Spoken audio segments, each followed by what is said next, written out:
Stop berasumsi, hindari argumentasi. Jika bingung tanya siapa? Tanya Kiai dong. Assalamualaikum warahmatullahi wabarakatuh sahabat. Kembali lagi di konten Tanya Kiai. Kali ini bersama saya Lia Kartini akan membahas seputar permasalahan yang ada. Turut hadir bersama saya guru besar kita Dr. Kiai Haji Syamsul Ma'arif MA. Ya. Apa kabar Kiai? Alhamdulillah baik, Mbak Kartika. Lia Kartini. Lia Kartini. Iya. Iya, Mbak Lia ya. Kali ini sudah masuk di episode 5 Kiai. Ya. Tema yang akan kita bahas yaitu mengenai fenomena kawin kontrak. Mungkin untuk sebagian masyarakat tabu, tapi mungkin saja sampai sekarang masih terjadi. Itu menurut pandangan hukum syariat Islam itu seperti apa Kiai? Kawin kontrak ya. Iya. Kalau kita merujuk Khazanah Fikih Islam, di sana ada satu terminologi yang istilahnya itu hampir mirip dengan kawin kontrak, tapi kalau kawin kontrak kan kontrak itu bahasa Indonesia. Kalau dicari di fikih ya babu nikahil kontrak nggak ada ya. Tetapi yang mirip dengan nikah kawin kontrak tadi dalam pandangan fikih sering atau populer dengan sebutan nikahul mut'ah. Jadi nikah mut'ah gitu. Iya. Nah, mut'ah ini dari kata mata'ah. Kata mata'ah itu muncul misalnya mut'ah, ada lagi misalnya kalau orang pergi haji itu bagi orang yang mengerjakan umroh dulu kemudian haji itu disebut misalnya haji tamattu. Iya. Jadi ada haji ifrad, ada haji qiron, haji tamattu. Kalau ifrad itu mendahulukan haji daripada umroh, kalau qiron itu bersamaan antara umroh dan haji, tetapi kalau haji tamattu itu mendahulukan umroh daripada haji, dan itu rata-rata dilakukan oleh jamaah haji Indonesia. Mengapa ini disebut dengan tamattu? Nah, tamattu itu dari kata mata'ah juga yang artinya senang-senang. Iya. Enak-enak atau senang-senang lah. Jadi habis umroh itu boleh ya, asal sudah tahallul boleh kumpul dengan istrinya sambil menunggu nanti pelaksanaan ibadah haji. Hanya wajib baginya membayar dam. Nah, secara bahasa tadi tamattu juga mempunyai arti senang-senang, sama dengan mut'ah. Mut'ah itu kira-kira makna bahasanya adalah senang-senang. Jadi dia nikah tapi hanya mau senang-senang aja, nggak mau repotnya, nggak mau susahnya. Yang dia ingini hanya senang-senang. Begitu pula kata istimta. Jadi istimta itu ya apa namanya, ingin mendapatkan ya kesenangan juga. Nah, itu sebabnya dalam kajian fikih populer dengan sebutan nikah mut'ah. Secara bahasa mempunyai arti nikah yang hanya mencari kesenangan belaka. Nah, dalam pandangan ulama fikih, mut'ah itu adalah sejenis pernikahan ya, tetapi dibatasi waktunya ya, tanpa ada saksi, tanpa ada wali ya, hanya dengan memberikan imbalan sesuatu. Itu pun tidak disebut mahar, hanya ya kamu saya kasih apa kira-kira ya. Tapi memang dua-duanya hanya kepingin senang-senang aja. Dibatasi waktu misalnya 3 hari atau seminggu atau sebulan. Itu dalam batasan waktu. Setelah itu secara otomatis kalau ya kontraknya tadi, waktu yang dibatasi tadi habis, maka secara otomatis menjadi fasakh. Artinya sudah tidak ada hubungan suami istri lagi, sekalipun tanpa adanya kalimat talak. Kalau Nikah yang umum kan kalau mau pisah harus ada itu. Harus ada talak. Misalnya laki-lakinya ngomong saya tolak kamu gitu kan, itu harus ada. Tetapi mut'ah itu tidak pakai itu. Nah, maka itu disebut dengan nikahul mut'ah. Ya. Tapi Kiai, tadi kan dalam pernikahannya itu tidak ada saksi, tidak ada wali. Bukankah wali sama saksi itu jadi salah satu syarat nikah? Ya, kalau dalam perspektif fikih ya, sunni, nikah yang sebagaimana kita lakukan ya, walaupun memang dalam pandangan ulama madhab berbeda-beda cara memahami bagaimana nanti tentang perwalian. Apakah semua wanita itu harus menggunakan wali apa tidak? Misalnya kalau janda, apa perlu wali apa tidak gitu kan? Ini menjadi perdebatan. Termasuk juga dikenal dengan perempuan Rashidah. Rashidah itu kira-kira perempuan yang sudah cakap lah, pintar. Dalam kajian fikih memang diperdebatkan. Ada yang memang memperbolehkan menikahkan dirinya, tapi itu kajian fikih ya. Demikian pula dalam pandangan fikih misalnya tentang saksi. Saksi itu apakah harus ada di depan kita atau memang misalnya cukup memberikan isyhad, menyampaikan kepada temannya gitu, ikhbar kepada temannya, saya sudah nikah tadi gitu kan. Nah, ini juga merupakan perdebatan. Tetapi secara umum memang apalagi pernikahan dalam mazhab Syafi'i itu diatur secara rinci, yaitu harus ada wali, harus ada saksi. Jadi la nikaha illa biwaliyin wa syahidai adlin. La nikaha, tidak ada nikah. Nah, dalam kajian fikih Syafi'i tidak ada nikah itu sah ya. La nikaha, orang nikah iku sah illa biwaliyin, kecuali dengan adanya wali, wa syahidai adlin, dan kedua orang saksi yang adil. Yang adil itu artinya saksi harus di samping bisa dipercaya, saksi itu tidak terbiasa melakukan dosa-dosa kecil, meremehkan dosa-dosa. Jadi kalau misalnya mau menjadi saksi disebut adil di sini, artinya saksi itu tidak terbiasa melakukan dosa-dosa kecil. Itu sebabnya ulama-ulama terdahulu hati-hati kalau mau nyari saksi, saksi yang misalnya betul-betul ya rajin ibadah, tidak biasa bohong, orang itu katakanlah secara agama bisa dipertanggungjawabkan. Nah, sementara mut'ah tadi itu oleh ulama-ulama mazhab, terutama dalam pandangan ulama-ulama mazhab 4 itu semuanya tidak ada yang memperbolehkan. Memang kalau lihat sejarah ya, nikah mut'ah itu awalnya Nabi memperbolehkan. Jadi innahu adinalakum al-istimta. Dulu itu Nabi pernah mengizinkan kalian semua untuk nikah mut'ah. Tetapi berikutnya Nabi menyampaikan hadis ya, justru naha itu melarang Nabi SAW an nikahil mut'ah.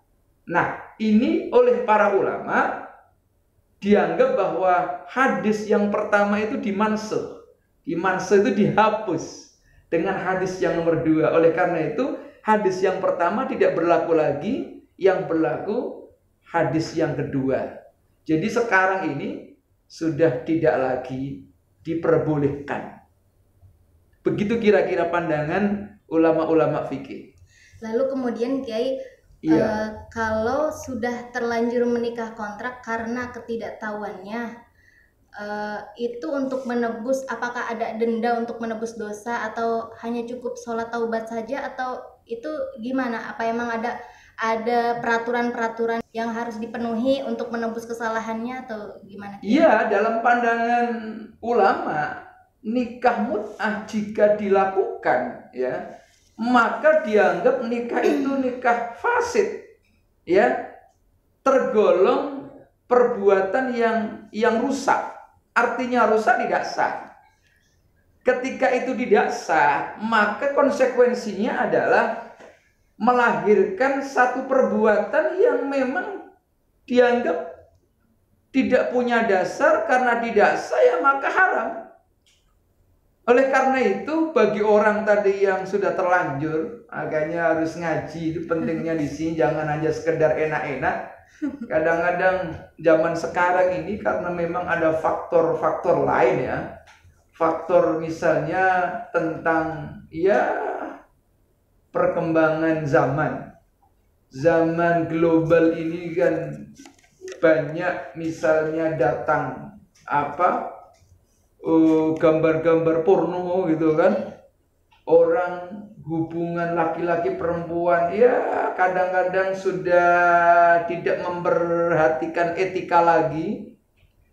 Nafsunya gede. Tapi mau melangkah ke pernikahan yang sesungguhnya takut. Ya kan? Mungkin takut kalau kalian mau ngelamar ini potongannya kayak begini-begini kan susah ini. Jangan-jangan belum apa-apa sudah rasa takut. Takut ditolak dulu. Nah, daripada ditolak, kadang-kadang satu sisi takut juga berbuat zina. Akhirnya karena pernah dengar gitu ya, wah ini mut'ah nih, kontrak ini apalagi, Masya Allah, na'udzubillah min dzalik. Ada isu-isu, saya tidak tahu persis, misalnya orang-orang dari luar negeri itu datang ke satu daerah ya. Daerah itu dingin, enak gitu. Kok kabar-kabarnya di situ banyak praktek pernikahan mut'ah. Nah, akhirnya remaja-remaja kita itu ingin tahu. Dan ini juga tidak sedikit di kalangan mahasiswa. Misalnya sama-sama kuliah gitu ya. Ada idealisme, takut dosa satu sisi. Tapi sisi yang lain kadang-kadang tanpa memerhatikan norma. Sehingga begitu mendengar kalimat mut'ah, apalagi lalu sedikit-sedikit pernah mendengar kalau itu boleh gitu misalnya, atau paling tidak pernah diperbolehkan, kadang-kadang dicari-cari, kira-kira nyari alasan yang supaya sama-sama diperbolehkan. Nah, awalnya zaman Nabi ini diperbolehkannya mut'ah karena memang situasi dan kondisi. Salah satu yang menyebabkan diperbolehkannya adalah dalam kondisi perang. Perang itu kan jauh dari istri. Yang kadang-kadang kalau ya orang Arab apalagi nafsu birahinya kadang-kadang ya kalau sudah memuncak ini bahaya. Nah, satu alternatif maka dengan cara mut'ah. Atau ketika orang itu sedang melakukan perjalanan jauh.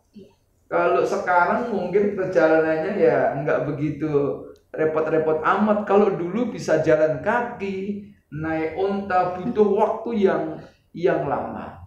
Nah, itu salah satu alasan kenapa diperbolehkannya mut'ah. Tetapi itu hanya sifatnya kondisional saja. Nah, kadang-kadang anak-anak sekarang ini kan cenderung karena belajar filsafat hukum ini dicari penyebabnya. Kenapa dulu kok boleh? Cari penyebabnya. Kalau begitu, sekarang mungkinkah kalau penyebabnya itu sama misalnya?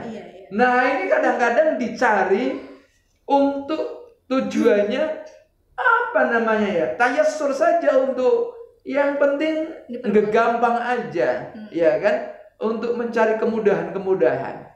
Nah, sehingga tidak sedikit mungkin ada satu kampus tertentu, perguruan tinggi tertentu yang kelihatannya ya pergaulannya Islami, tapi ternyata di situ ada praktek nikah mut'ah. Yang jelas-jelas. Iya, jadi kamu nikah ya, nanti Kira-kira 1 semester aja, 2 semester. Ya Allah, memang kadang-kadang alasannya dibuat-buat. Bagi mereka ya pelaku mut'ah itu, alasannya, loh, kalau ini kan suka sama suka, artinya memang sama-sama dipersiapkan secara mental. Sekarang ini bandingannya, dia nyari bandingan, misalnya begini. Sekarang ini banyak orang yang menikah sebetulnya tujuannya sama, hanya nyari kesenangan. Ya, tetapi tidak mau disebut mut'ah. Ya, dia sama-sama mencari kenikmatan, lalu kadang-kadang malah tragis gitu ya. Bukannya berlanjut lama, tapi 1-2 hari bisa cerai itu. Kan tidak sedikit orang tiba-tiba sehari 2 hari, seminggu 2 minggu cerai. Kata mereka pengikut mut'ah itu, lah mereka kan justru membahayakan katanya. Secara mental merusak, ya kan? Tetapi kalau mut'ah katanya sama-sama siap, sudah tahu oh kapan dia harus cerai, dia tahu, sehingga secara mental mereka sama-sama memahami.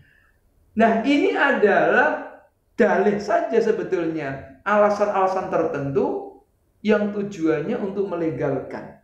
Jadi dicari dari faktor latar belakang, ya. Untuk pembenaran. Untuk pembenaran. Nah, oleh karena itu hal yang seperti ini harus diketahui oleh anak-anak muda, terutama kalau ada isu-isu tertentu.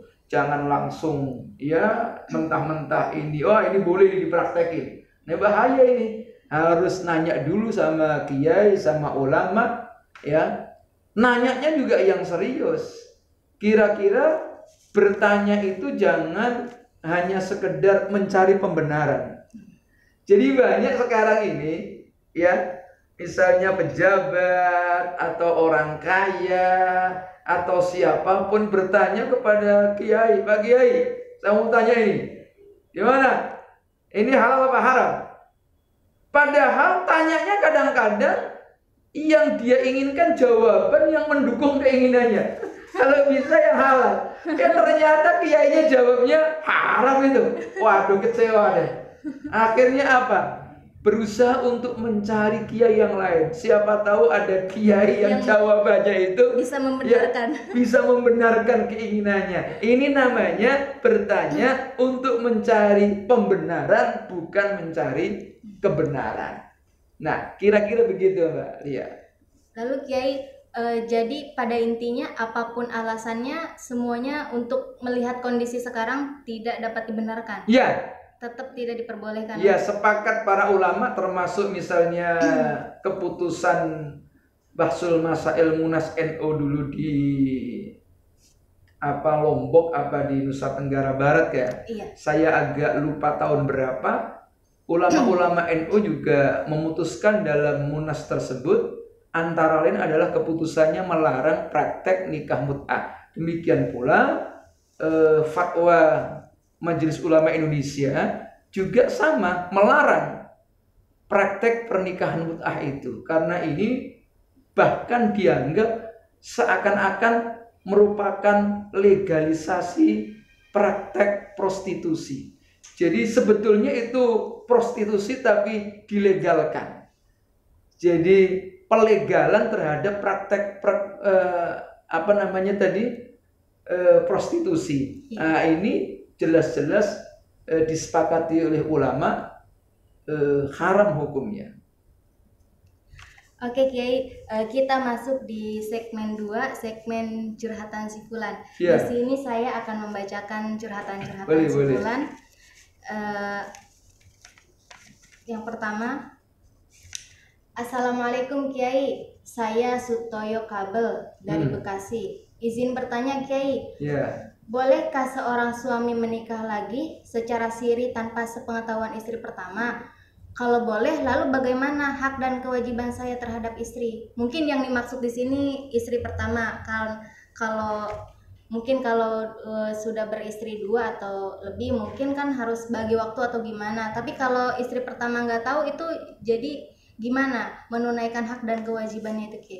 Ya. nikah siri ini berbeda dengan nikah mut'ah.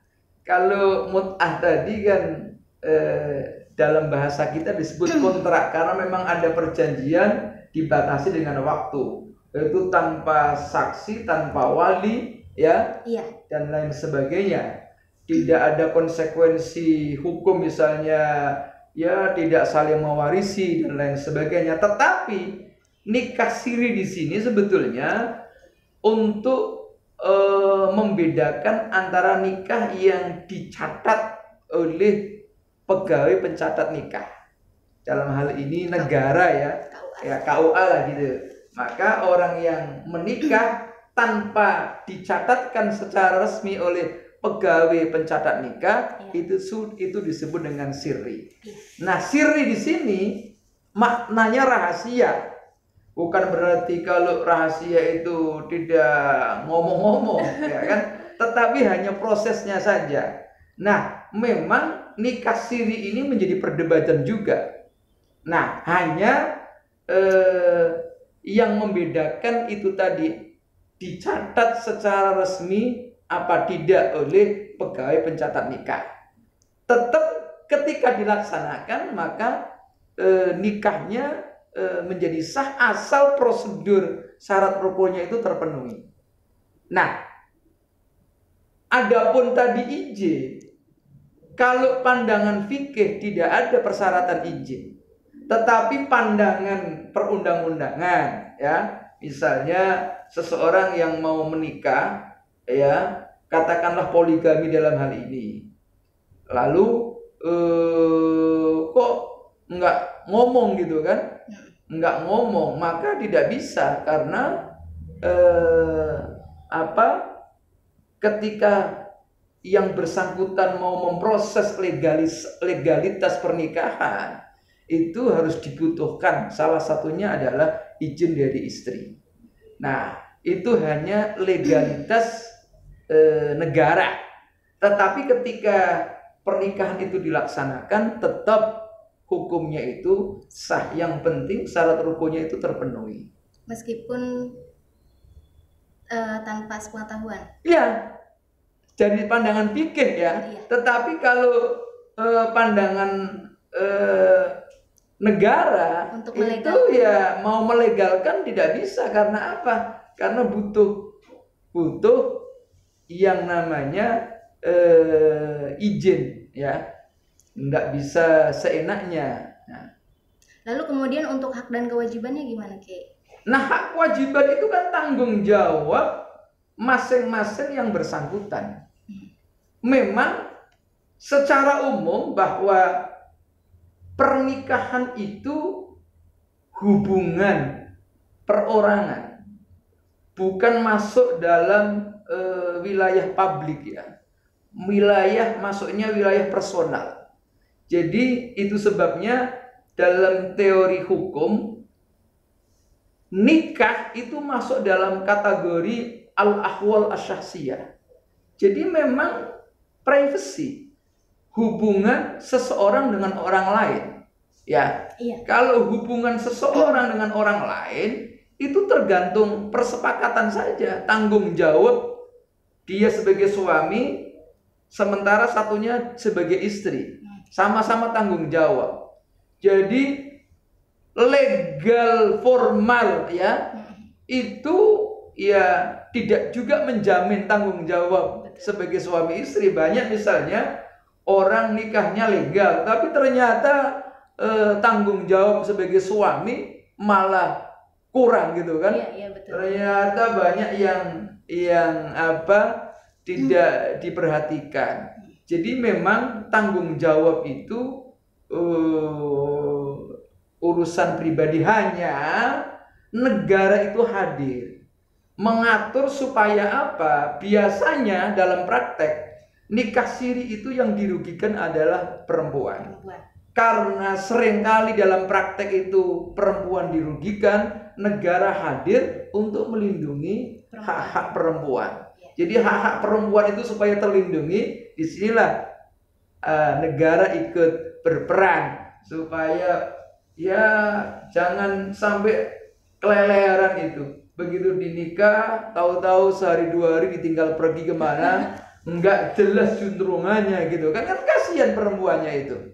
Nah, tetapi sekali lagi tanggung jawab tadi sesungguhnya tergantung pada pribadi masing-masing. Iya tuh. Kemudian ini ada pertanyaan kedua, Kiai. Assalamualaikum Kiai. Saya Rini Seblak dari Jakarta. Izin bertanya, saya nikah siri dengan suami saya 6 hari yang lalu. Lalu kemudian suami saya menalak saya. Kemudian setelah menalak itu 6 hari kemudian suaminya datang untuk meminta rujuk. Itu secara otomatis sudah bisa rujuk kembali atau harus menikah lagi, Kiai? Ya, inilah kelemahan yang saya katakan tadi. Kalau nikah siri itu dilakukan, secara umum merugikan pihak perempuan. Jadi kapan saja dia seenaknya. Padahal kalau itu nikahnya secara resmi dilindungi oleh undang-undang, dicatat oleh pegawai pencatat nikah, itu nggak boleh sembarangan orang talak itu. Misalnya orang mau talak juga harus ada misalnya dipanggil dulu ke KUA, kalau bisa diselesaikan problemnya apa gitu kan. Jadi ada masukan-masukan. Itu pun nanti talak jatuh setelah ada putusan hakim, tidak sembarangan, ya kan? Tetapi kalau tanpa ada catatan atau tidak mempunyai legalitas, suami seenaknya saja, kapan kamu tolak, saya tolak, lah tiap hari bisa terjadi talak itu kan.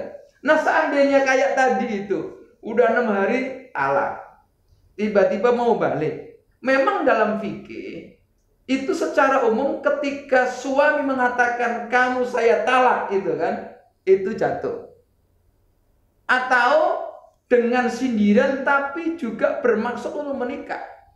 Jadi sindiran itu misalnya kamu pulang aja ke rumah orang tuamu. Nah, kalau berupa sindiran ini, kalau tidak ada niatan untuk menceraikan, maka tidak jatuh talaknya. Tapi kalau disertai dengan niatan memang mau menceraikan istrinya, maka jatuh itu.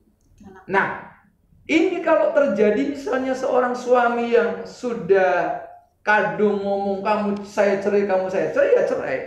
Nah, bagaimana kalau tiba-tiba tadi berapa hari? 6 hari mau balik? Mau balik, ya baliklah. Jadi rujuk ketika orang itu masih dalam keadaan talak raj'i. Talak raj'i itu talak yang dilakukan oleh suami kepada istrinya sementara masih dalam waktu iddah, ya, dan belum terjadi 3 kali talakan. Misalnya baru sekali talak gitu kan. Nah, baru sekali talakan itu namanya talak raj'i. Kalau sudah masa iddahnya habis, ya, itu namanya talak bain sughra. Kalau 3 kali sudah dicerai namanya tolak bain kubro. Jadi talak itu ada pembagiannya, satu yang disebut dengan raj'i. Raj'i itu suami menceraikan istrinya, tapi masih dalam waktu iddah. Itu nggak perlu akad ulang. Jadi cukup balik aja. Saya balik ya balik. Bahkan para ulama tidak harus mengatakan dengan kalimat saya balik. Ketika dia bercumbu atau menggauli itu dianggap balik, tapi dengan catatan masih dalam waktu iddah. Iddahnya berapa? Kita merujuk pada ayat Al-Quran, wal mutallaqatu yatarabbasna bi anfusihinna salasata quru. Orang-orang perempuan yang diceraikan oleh suaminya itu yatarabbasna, mempunyai masa tarabbus 3 kali quru. Quru itu oleh ulama fikih dipahami berbeda-beda. Imam Syafi'i mengartikan al-qur'u itu dengan kata at-tuhru, 3 kali sucian. Ya, tetapi Imam Hanafi dengan 3 kali haitan. Nah, kalau masih dalam iddah masa tarobus, kok suami yang menceraikan istrinya mau balik, tinggal balik aja. Saya balik. Atau dengan cara hubungan suami istri tanpa ada omong-omongan, itu sudah bagian daripada balik. Tapi kalau masa idahnya sudah habis, ya sudah 3 kali haitan atau 3 kali sucian, kok mau balik, ini harus ada akad ulang. Nggak boleh langsung saya balik ya. Nah, nggak boleh, harus ada akad ulang. Itu namanya kalau sudah bain sughro. Nah, kalau sudah masuk pada bain kubro itu misalnya sudah pernah cerai putus 3 kali, sudah 3 kali, ya kan? Dalam Al-Qur'an itu apa disebutkan? At-talaqu marratan. Talak itu kata Al-Qur'an marratan. 2 kali. Kalau sudah 2 kali dikasih opsi 1 kali lagi. Fa imsakum bima'ruf aw tasrihum biihsan. Silakan mau balik dengan cara ma'ruf, kalau mau pisah dengan cara ihsan. Jadi masih ada peluang. Kalau sudah 3 kali, ya 3 kali talakan, itu namanya talak bain kubro. Suami nggak boleh langsung balik. Kalau mau balik, catatannya itu perempuan istrinya harus dinikahi oleh orang lain. Tidak sekedar dinikahi, tapi perempuan tadi sudah cerai dengan istri, ya, yang kedua tadi, suaminya sudah merasakan lazatnya, artinya pernah hubungan badan dengan suaminya. Nggak boleh misalnya, saya masih suka itu dengan istri saya mau balik, tapi sudah talak bain kubro ini, tolong kamu nikahi aja mantan istri saya, tapi jangan diapa-apain, setelah itu kamu ceraikan. Itu nggak boleh. Jadi yang harus... itu namanya muhalil. Muhalil itu dilarang oleh agama. Jadi harus secara alamiah aja dia nikah, ya, lalu sudah nikah dengan orang lain, lalu kok dengan orang lain nggak cocok, ya sudah pisah, baru suami yang pertama itu boleh menikahi perempuan yang ditalak oleh suaminya tadi, yang bekas istrinya. Tapi kalau suami nggak harus nikah lagi dulu kan ya? Kenapa suami? Bebas suami. Suami kan. Iya. Iya. Baik ya, kita sudah pada kesimpulan. Kesimpulannya tadi nikah mut'ah itu memang pada zaman Rasulullah pernah diperbolehkan. Akan tetapi hadisnya sudah dimansuh atau dihapus dengan hadis berikutnya tidak diperbolehkan. Kemudian merujuk pada 4 mazhab itu memang benar-benar tidak diperbolehkan. Untuk melihat kondisi pada saat ini, apapun alasannya tidak diperbolehkan. Terima kasih Kiai atas waktunya, sudah berkenan hadir untuk memberikan ilmunya. Pergi bermain ke taman safari. Cakep. Jangan lupa pakai kaos kaki. Cakep. Kalau Anda ragu, janganlah lari. Mantap betul. Tonton saja Tanya Kiai. Wallahul muwaffiq ila aqwamit thoriq. Wassalamualaikum warahmatullahi wabarakatuh.